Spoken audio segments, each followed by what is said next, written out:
Hello everyone, and welcome back to Queen Elizabeth, A Day in Her Life. Fergie, or Sarah Ferguson, was married to Prince Andrew from 1986 to 1996. Even though they divorced, Fergie remained close to both Andrew and the Queen. So let us find out about this special relationship between Queen Elizabeth and Sarah Ferguson. How they met. Hello.com states that Fergie first met the Queen, but it was a little bit embarrassing. Fergie accidentally tripped over one of the Queen's pet dogs in a room full of people. Fergie stated in People.com that Queen Elizabeth was so brilliant at putting you at ease, and she had the most incredible faith of any single person I've ever met, Ferguson continues. She just knew what to do. She knew how to make people feel good. She never took it on board as about her. It's about the monarchy, about making someone feel good. She was my total idol. Fergie said that the Queen was her mentor. Even after Sarah and Andrew divorced in 1996, Sarah and the Queen maintained a close relationship. Sarah said the Queen believed in her. People.com said that Sarah had quoted, "I think to myself that honestly my mother-in-law has been more of a mother to me than my mother," she told Tea with Twiggy podcast in August 2021. "I absolutely admire the incredible way Her Majesty is so modern, and how flexible, and how understanding, and how forgiving, and how generous." When the Queen passed away, Sarah said to me, "She was the most incredible mother-in-law and friend. I'll always be grateful to her for the generosity she showed me and remaining close to me even after my divorce," Ferguson said candidly. "I will miss her more than words can express." Ferguson also shared that she considers herself lucky to have had such a strong bond with the Queen. "Every single moment I was with Her Majesty, I felt such an honor," she added, "and I have been the luckiest girl, I really have." The Queen and Fergie bonded right away. Princess Diana, she had a strained relationship with the Queen, and it seemed that when Princess Diana married Prince Charles, she was afraid of the Queen and kept her distance from her. But that was kind of surprising because Queen Elizabeth II was Diana's youngest brother's godmother, and then Diana's father had been the Queen's assistant. So later on, Diana started taking more royal responsibilities, and she and the Queen had a better relationship. In the book The Queen and Di, the Queen became more understanding of Diana's problems, and Diana stated her mother-in-law was the best in the world. But the strain returned when Prince Charles and Camilla had rumors of an affair. The Queen told Diana to be firm with Charles, but didn't give any advice on how to be that way, so Diana suffered in silence.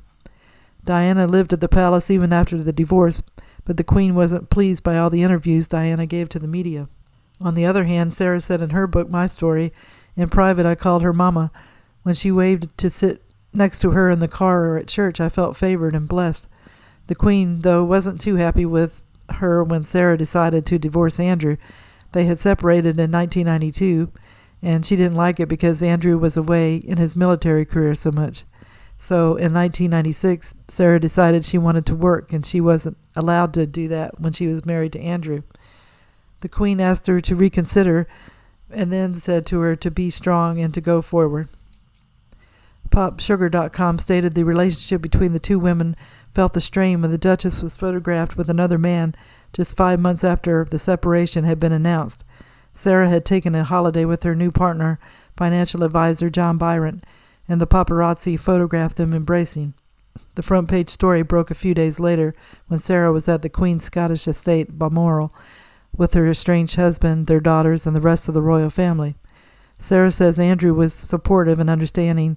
The Queen, however, was furious. In time, though, Queen Elizabeth got over her anger and took Sarah's calls, and Sarah and her kids would have tea with the Queen on Sundays. Sarah lost her HRH status, and Prince Philip, Prince Charles, and Prince William didn't really want to have her attend any family get-togethers. In a story from thelist.com, Prince Philip himself described Ferguson as an odd and pointless person and tried to avoid the Duchess as much as possible. The Duke of Edinburgh had such an issue with Ferguson that he stopped other family members from helping her when she was having financial problems.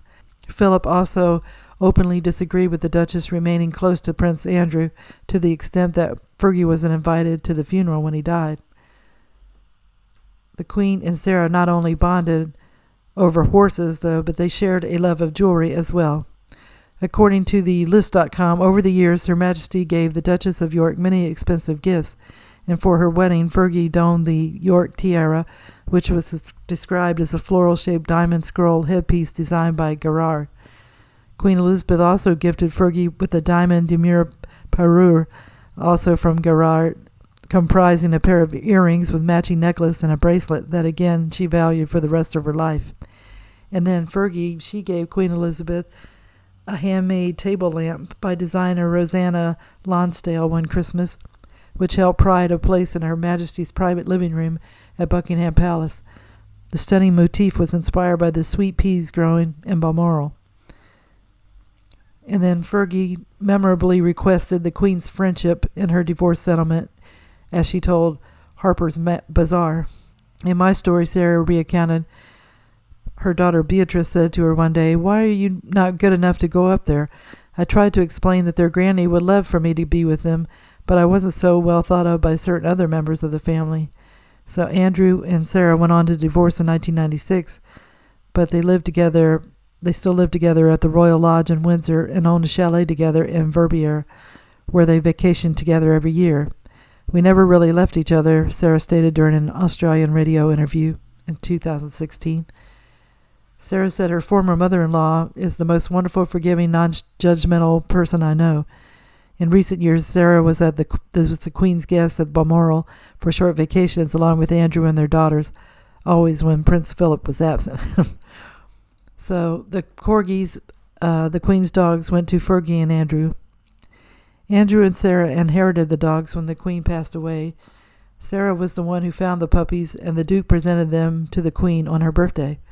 Sarah said it was an honor to have the dogs and that they're well-trained and a national icon. She calls the dogs total joys, but when they chase a squirrel, she gets nervous because they are national icons. When the dogs bark and there's no squirrel or anything around, Sarah thinks they're seeing the Queen walking by.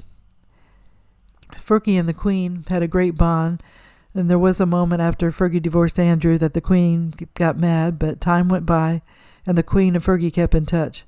They got closer after Philip died, and Fergie really thought of the Queen as her mentor and as a mother, so that is the ultimate compliment.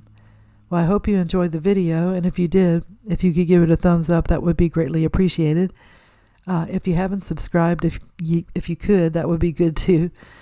I really hope everybody's been having a good day, and I hope you will return soon for another episode of The Queen, A Day in Her Life. Thank you. Bye.